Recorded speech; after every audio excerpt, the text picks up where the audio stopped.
Bismillah wassalatu wassalamu ala rasulillah. Swali mashallah liko wazi. Ikiwa ushaswali ya dhuhuri na tayari umefika kwenye yale masafa ya kupunguza na ukaiswali salatu safari katika wakati ule wa masafa ya sahihi, umefanya takdimu, umeitanguliza, ukafika katika mji ule adhana zinaadhiniwa, wewe tena la asili huna wajibu wa kuswali. Ile swala uliyoswali pale inakuwa imetosheleza.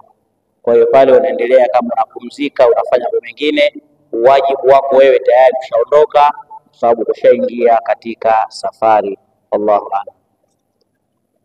Naam, swali la pili, ruksa ni kwamba pale kwa kuwa ushahirimia na umeshaiswali inatosha. Inshallah. Karibu. Wa alaykum salaam wa rahmatullah.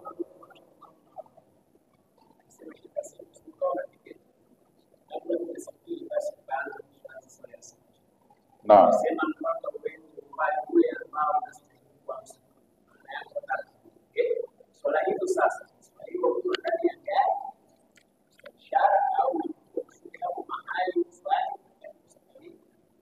Naam.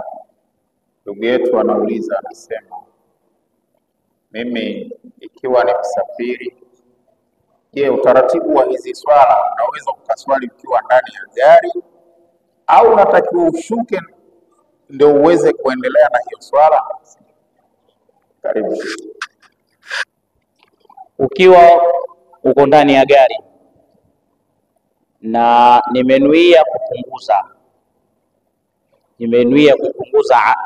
nimenuia kuchelewesha, mathalan mimi naondoka na gari ya saa 5, adhuhuri bado haijaingia, nanuia kwamba hii adhuhuri nitakwenda kuiswali wakati wa alasiri, lakini nikiwa safarini kule ninakofika nafika wakati wa magharibi, hii swala yangu nitaiswali vipi?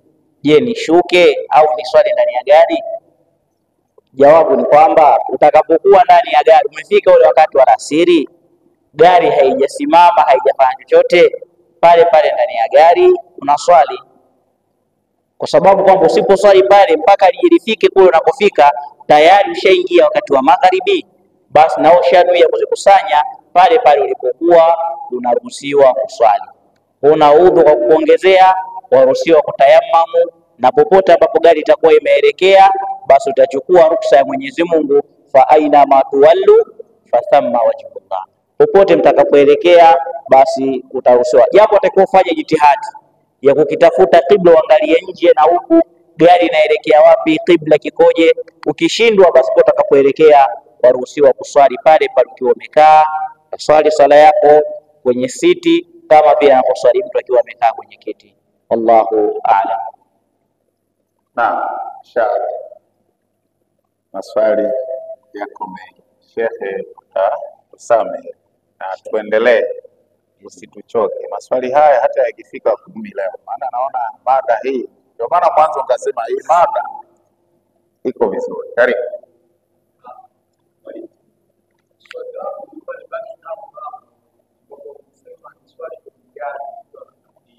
Naam. Naam. Naam. Naam.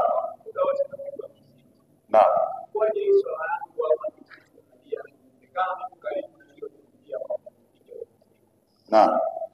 Naam. Ndugu yetu anasema kama ruksa kweli unaweza ukaswali kulingana, wakati unahirimia ile swala ni kwamba gari limeelekea kibla, kwa hiyo ukahirimia swala yako na ukaswali. Sasa magari mengi sasa hivi unakuta kuna TV, saa zingine unakuta ni mziki humo ndani.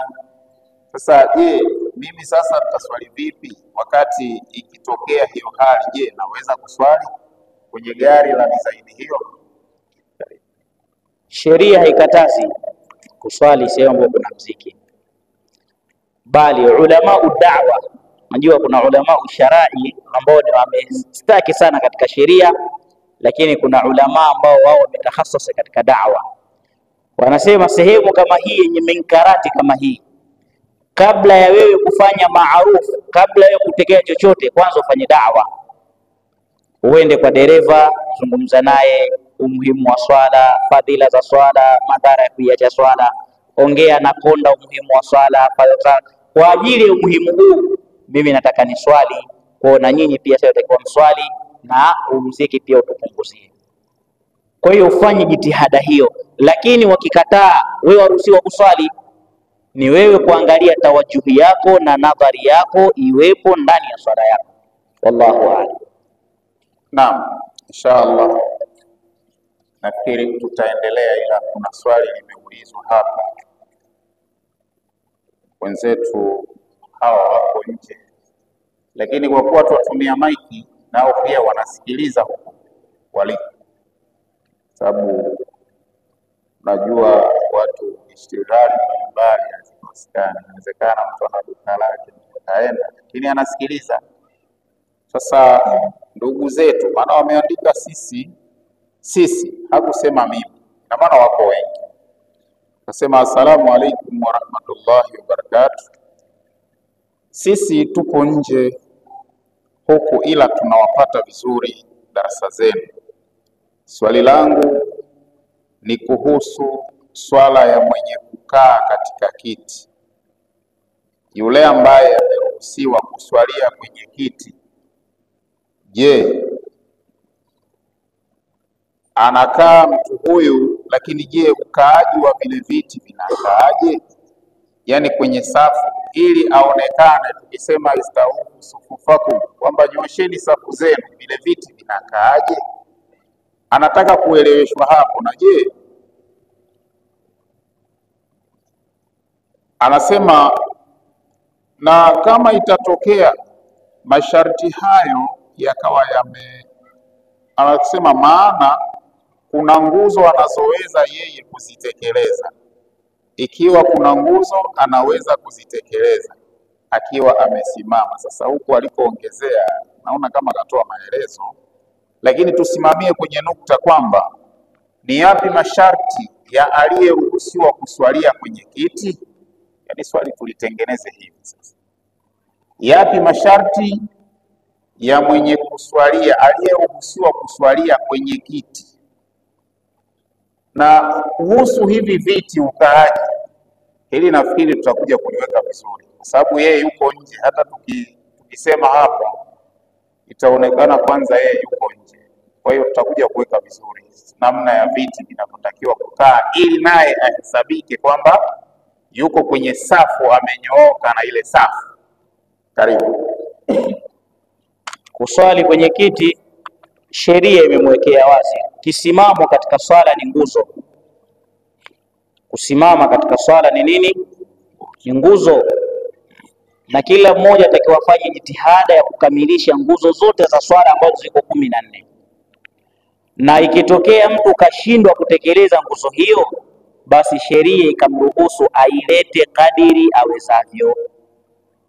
Sasa huyu kashindwa kutekeleza nguzo ya kisimamo, anaruhusiwa kukaa, aidha akae chini au akae kwenye kiti.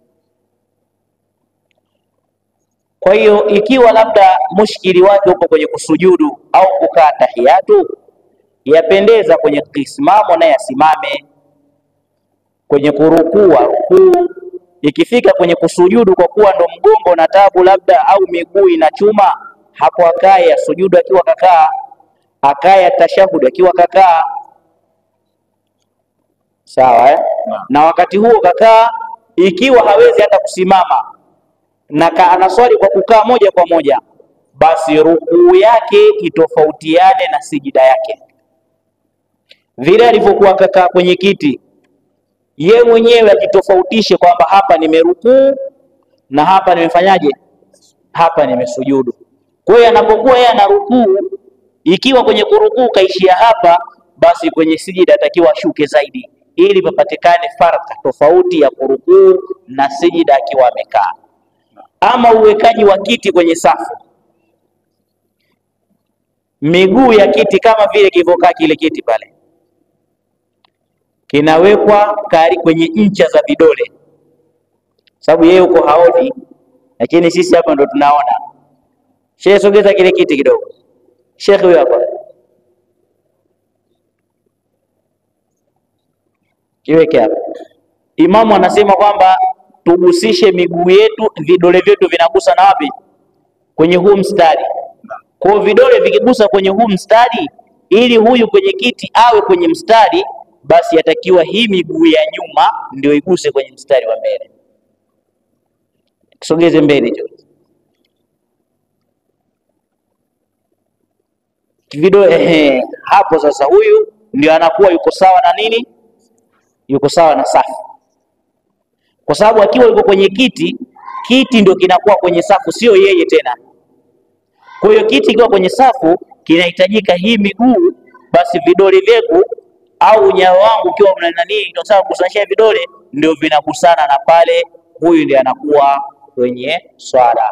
Wallahu aalam. Ama maelezo huko chini kwamba nguzo ambayo atakiwa kuzileta akiwa anaweza, ndio kama tulivyosema, akiwa mushkili huko kwenye kusujudu, basi ailete ile nguzo ya kisimamo, akisujudu aweze kukaa. Wallahu a'lam. Mbona unatingisha kichwa? Ngoma ngumu au? Sasa naona amekuwa mengi. Inshallah. Bismillah. Inshallah. Karibu. Wa alaykum salam.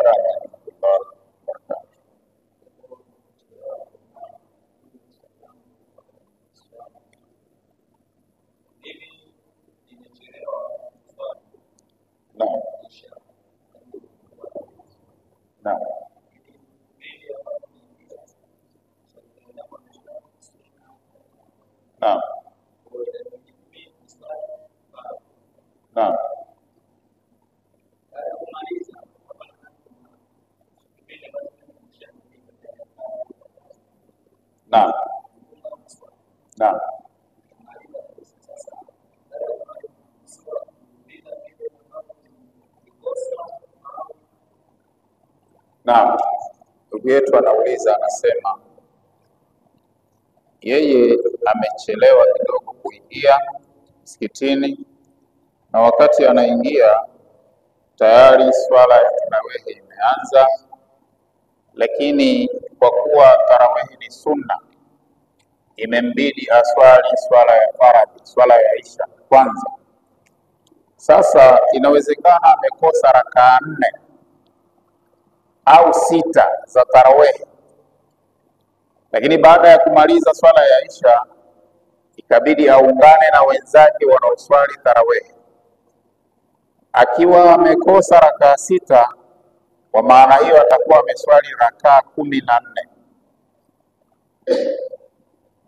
Atakuwa ameswali rakaa 14 za tarawehi. Witri ni rakaa 3, atakuwa nayo ameipata na wenzake, lakini kwa tarawehi atakuwa amekosa rakaa 6. Je, baada ya tarawehi kuisha anaruhusiwa kuziswali rakaa 6 za tarawehi? Karibu. Mashaallah. Jambo la mwanzo, unapochelewa isha ukawakuta watu wanaswali tarawehe sunna, al-afdal, iliyokuwa bora si kusimama peke yako kuswali swala yako, uje uswali isha huko, uje uswali isha kwa jamaa. Wale wanaswali sunna tarawehe, wewe una nia na swali faradhi na unanuia maamuma al-iqtida, kumfuata imamu, na wewe unapata ujira wa jamaa na unapata ujira wa isha. Sawa? Kwa hiyo sio kaona watu wanaswali isha ukasema wale wanaswali sunna wale, mimi ya kwangu faradhi, acha swali peke yangu. Ukiswali peke yako wapata daraja yako moja, ukiswali jamaa wapata daraja 20 ngapi? 27. Sasa 1 na 27 inafaa kuswali faradhi kumfuata mtu anayeswali nini? Muadh ibn Jabal radhiyallahu ta'ala anhu alikuwa ni mwanafunzi wa Mtume sallallahu alaihi wasallam, akiswali isha pamoja na Mtume sallallahu alaihi wasallam. Watu wake, Muadh alikuwa ni Ansari, watu wake kijijini walikuwa hawaswali isha mpaka Muadhi aje, akija awaeleze darasa alolisoma kwa Mtume, halafu awaswalishe isha. Muadhi kashaswali isha na Mtume sallallahu alaihi wasallam, anapokwenda kule kijijini anawaswalisha tena isha. Yeye Muadhi anakuwa anaswali nini? Ni faradhi, ni sunna kwake? Sunna. Na wale watu wanaswali nini? Faradhi. Sawa. Kwa hiyo inafaa mtu anayeswali faradhi kumfuata mtu anayeswali sunna. Hili la kwanza, ila faida kwamba ukikuta watu wanaswali tarawehe, wewe isha imechelewa, swali nao nuia faradhi. Wakishamaliza rakaa zao mbili, wewe simama, malizia rakaa zako mbili. Utakapokuwa umemaliza sasa, nimeshaunga tarawehe, nimepata rakaa 14, nimeachwa rakaa 6, nimeachwa rakaa 2, nimeachwa rakaa kadhaa, kuna kaida nasema as-sunna la yujbaru, sunna hailipwi. Kwa hiyo hutolipa tarawehe kwamba nalipa zile rakaa 4 zilizonipita. Waruhusiwa kuswali sunna kama sunna, na utakayoswali inahesabika kuwa ni qiyamul layl. Fama ba'da al-ishai fa huwa qiyamul layl. Swala yoyote inayoswaliwa baada ya isha, hiyo inakuwa ni qiyamul layl, lakini sunna hailipwi. Kwa hiyo ile imekupita, unapata ujira pale ulipopata. Kama utaamua kuswali rakaa 4, rakaa 8, rakaa 20 zingine, unapata ujira na zote zinahesabika kuwa ni qiyamul layli. Wallahu a'lam. Naam, inshallah. Swali la 5, karibu. Ongeza sauti kidogo.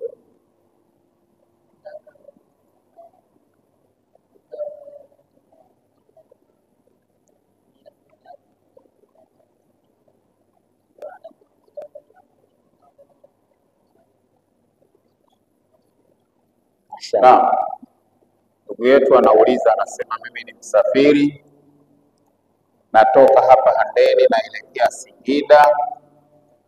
Basi la KSK linaondoka saa 10 kasoro au saa 11. Wakati huo kwa saa 11 swala ya alfajiri bado, na mimi natakiwa nipande basi ambalo linaondoka saa 11. Je, hapa nafanyaje? Na muda ambao nitaingia kule ni wakati wa swala ya dhuhuri na swala ya asiri, zote zimeingia. Sasa nitafanyaje? Naweza kuswali kwanza au nafanyaje? Karibu. Mwenyezi Mungu Subhanahu wa Ta'ala anasema inna salata kanat 'ala al-mu'minina kitaban mawquta. Hakika ya swala kwa waumini ni mkataba wenye muda maalum. Hairuhusiwi kuiswali swala nje ya wakati wake. Hivyo ikiwa mimi ni msafiri, basi linaondoka kabla ya swala, siruhusiwi kuiswali salatul fajiri nje ya wakati, bali nitatakiwa nisubirie mpaka wakati uingie. Sasa nishapanda basi, wakati umeingia, tuko Korogwe, basi limesimama, swali. Basi halijasimama, linaendelea pale pale ulipo, swali.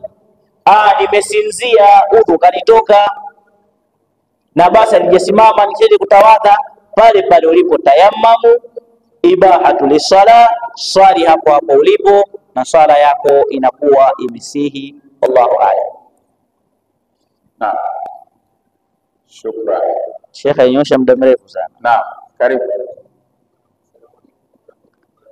Alaykum salaam wa rahmatullahi wa barakatuh. Naam. Naam.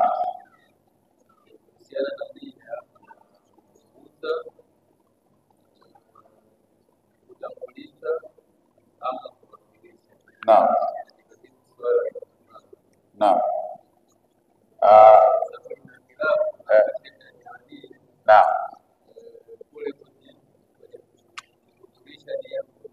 Naam. Naam, ndugu yetu anauliza, anasema tulisikia katika darasa ya leo kuna kupunguza na kwanza unazijumlisha zile swala iliyosaidia jibu, lakini pia kuna kuchelewesha na kutanguliza. Sasa shekhe, utusaidie nia ya kuchelewesha na nia ya kutanguliza ni vipi? Nia inawekwa katika swala ya mwanzo, na nia mimi ya dhuhuri nitaiswali pamoja na alasiri, uinuie hiyo wakati wa dhuhuri, au nanuia mimi ya dhuhuri nitaileta wakati wa alasiri, unuie wakati wa mwanzo, kwamba hapa nitakaposwali ya dhuhuri basi alasiri pia nitaileta hapa. Usije ukanuia kwamba adhuhuri sikuiswali nitaichanganya na sasa hivi ninaswali alasiri ndio nachanganya na alasiri. Hii inakuwa ni makosa.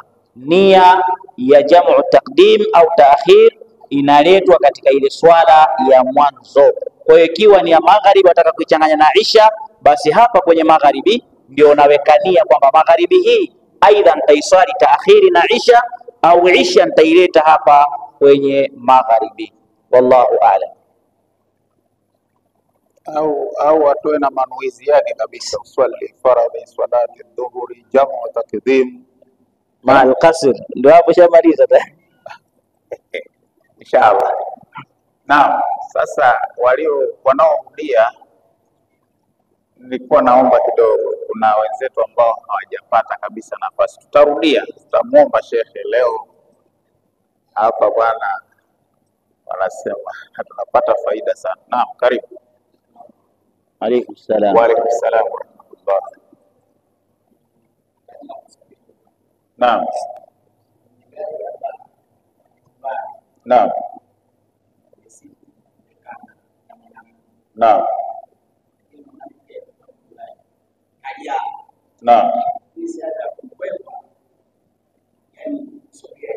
Naam. Naam. Naam. Singlet. Naam. Naam. Naam. Naam. Ndugu yetu anauliza, anasema katika swala ya usafiri inawezekana ule muda wa mimi kuswali ikiwa kwenye gari nimefika sasa, lakini kwenye siti nimekaa pamoja na mwanamke mwenyewe hakuwa amejistiri, lakini pia ni mnene kiasi kwamba ile siti kakaa siti yake yeye, lakini kipande kachukua na cha kwangu. Kwa hiyo ina maana tunagusana. Sasa na mimi nataka kuswali, je, nifanyeje? Madhhabi yetu Imamu Shafi, kugusana na mwanamke al-ajnabia ngozi kwa ngozi udhu hamna. Kwa hiyo hapo utakuwa tayammum na utafute mazingira mengine. Mwambie bwana, mimi nataka niswali, ajistiri, au unamleta mtu mwingine kwenye siti yako ambaye anabukaa hapa kidogo, mimi nitekeleza ibada ni swali. Wallahu a'lam. Kwa hiyo ndio utakao tengeneza mazingira hayo. Naam, karibu. Assalamu alaykum salaam wa rahmatullahi. Naam.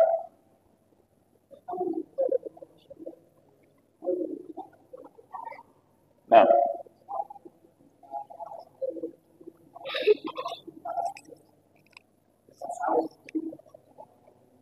Naam.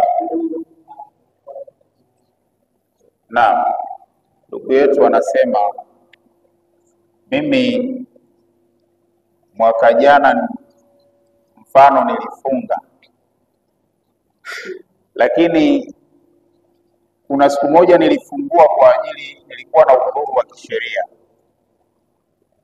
ima nilikuwa mgonjwa au nilikuwa msafiri. Kwa hiyo baada ya Idi nikaanza kukaa nikasahau, mpaka ikaja ikaingia Ramadhani nyingine, sikuwa nimeilipa ile siku moja ambayo nilifungua. Sasa wakati niko ndani ya mwezi mtukufu wa Ramadhani nikakumbuka kwamba kuna siku moja mwaka jana, Ramadhani ya mwaka jana nilifungua siku moja na sikuilipa. Je, hukumu yake nini? Si ndio? Karibu. Ikiwa Ramadhani iliyopita uliacha siku moja, siku tano, na ndani ya mwaka mzima hukulipa, wewe unahesabika ni mzembe katika dini, unahesabika ni mzembe. Na mzembe pia dini haijamwacha, lazima upigwe faini ya uzembe. Kwa Ramadhani nyingine imefika, takiwa ufunge Ramadhani hii. Baada ya kumalizika Ramadhani hii, watakiwa ulipe ile siku moja au siku mbili za Ramadhani ya mwaka jana, utafunga na utatoa kafara. Kwa yote mawili haya watakiwa yafanyeje? Watakiwa uyafanye, ulipe alafu utoe na nini? Kafara. Na kafara yake ni kutoa kibaba, ufunge pamoja na kutoa kibaba cha siku hiyo moja ambayo Ramadhani ya mwaka jana ilikupita. Hii ndiyo faini ya watu wazembe. Mwaka mzima unakosa kulipa siku tano, siku mbili mpaka Ramadhani nyingine. Ramadhani hiyo utafunga, na baada ya kumalizika Ramadhani zile siku za nyuma za mwaka jana takiwa uzilipe, lakini utoe na kafara. Allahu a'lam. Alisema alisahau. Ndio uzembe huu mwaka mzima. Shaba. Naam. Karibu. Naam. Naam. Naam.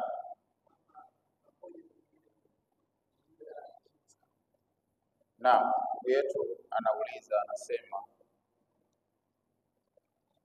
ikiwa mke wangu kule nyumbani hawezi kuswali akiwa peke yake, sasa mimi swala ya asubuhi huwa najitahidi mwanamke huyu kuswali naye. Sasa ikiwa nalifanya hili na huku ukiwa umekaa au unaendelea kufundisha, Hao ndio unamfundisha ukiwa unamswalisha. Kwa hiyo anafanya vile kwa nia ya kumzoesha swali mwenyewe. Je, nikiwa nalifanya hili kwa nia ya kwamba akipata uzoefu mimi nitakuwa naendelea kuswalia msikitini, je, kipindi hiki ambacho nalifanya hili kuhusu zile daraja, je, nalipwa sawa nikiwa kama anaswalia msikitini au inakuwaje? Karibu. Unahesabika unaswalia nyumbani, upati isipokuwa daraja moja. Na watu kama hao Mtume alitamani kuzichoma nyumba zao za watu wanaoswalia majumbani. Ikiwa Ummi Maktum, Abdallah ibn Ummi Maktum alikuja kwa Mtume akiwa anavuja damu magoti yake, akamwambia, ya Rasulullah, magoti yangu ndo hali hii, nimekosa dalili, mtu akunishika mkono, ni kipofu. Kwa hiyo kwenye majabali huko nimejigonga gonga, damu ndo hii. Hala usalli fi baiti, hivi Mtume hunipi udhur mimi niswalie nyumbani? Mtume akamwambia, kwa hali hii, damu hii, weka swalia zako nyumbani. Bwana akaondoka zake. Mtume alipopa mgongo, Mtume akamuita, akamwambia, unasikia adhana? Akamwambia ndio naisikia adhana. Akamwambia huna budi isipokuwa uitikie adhana. Hakuna udhuru wa kusema mimi namswalisha mke wangu hajui kuswalia nyumbani, bali mke atakiwa umfundishe, na wewe unahitajika uitikie adhana inapoadhiniwa ambapo ni msikitini. Mswalishe kwenye swala za sunna, muelekeze swala inapotakiwa kuswali, aswaliwa hivi, swali naye kwenye sunna, aone qiyamul laili, swali naye tahajjudi. Ama faradhi watakiwa ukaitekeleze pale inapoadhiniwa. Allahu a'lam. Naam. Naam. Alaykum assalam wa rahmatullahi wa barakatuh. Naam.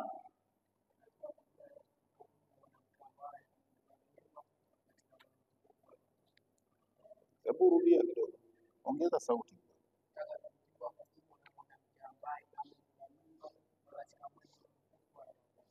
Amebeba mimba kwa mtindo gani sasa, akiwa na mume wake au kachepuka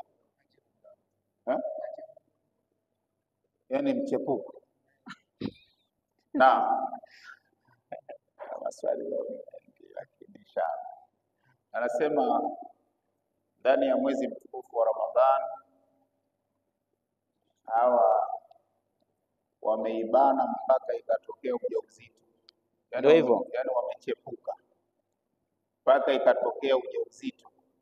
Nini hukumu yake ndani ya mwezi mtukufu wa Ramadhani? Si ndio? Hukumu yake kama miezi mingine tu, yaani kuzini ndani ya Ramadhani na kuzini nje ya Ramadhani kote kuna madhambi, japo ndani ya Ramadhani madhambi yake ni makubwa zaidi. Sawa? Na ujauzito ukiubeba wazina ndani ya Ramadhani na nje ya Ramadhani bado unakuwa haramu vile vile.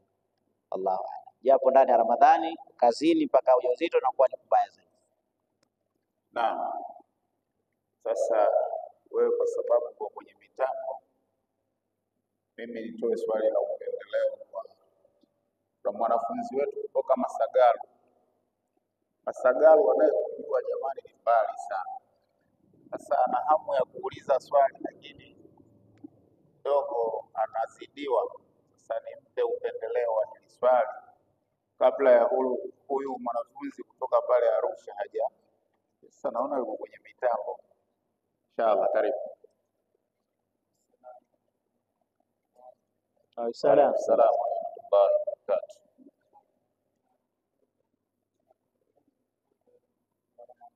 Naam.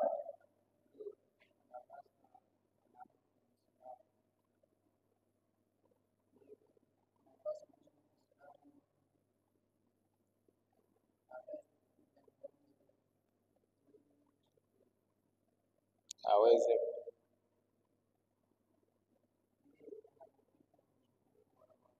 Naam.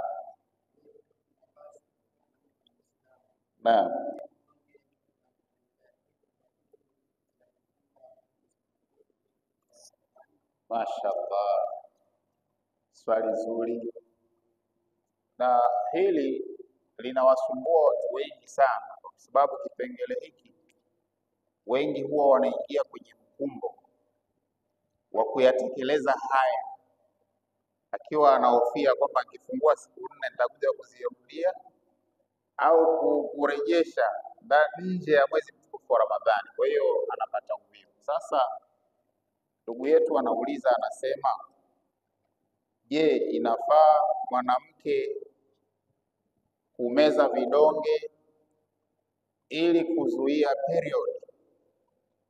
Utakuwa umenielewa? Kuzuia hedhi, yani kuiakhirisha ili aweze kufunga mwezi mzima. Naam. Miongoni mwa dharuriyati, mambo ya msingi ambayo sheria imeangazia ni hifadhatu nafsi, kuihifadhi nafsi. Haitakiwi mtu kuidhuru nafsi yake kwa jambo lolote, bali ni haramu kuidhuru nafsi kwa jambo lolote. Miongoni mwa mambo ambayo kwamba yanaidhuru nafsi ni kumeza vidonge kwa ajili ya kuzuia ada ambayo Allah kaiweka kwa mwanamke. Hedhi ni damu inayotoka katika rahili ya mwanamke ala sabili la ada, katika njia ya kawaida, au ala sabili siha, katika kawaidi za kifiki wengine wanasema. Na miongoni ni damu ambayo inatoka katika mfuko wa hedhi, mfuko wa uzazi wa mwanamke katika njia ya uzima. Inapotoka ile ada yake ndiyo uzima wake. Sasa anapomeza vidonge kwa ajili ya kuizuia hii, ina maana kazuia uzima wake, kaleta madhara. Na sheria ya Kiislamu haitaki mtu aidhuru nafsi yake.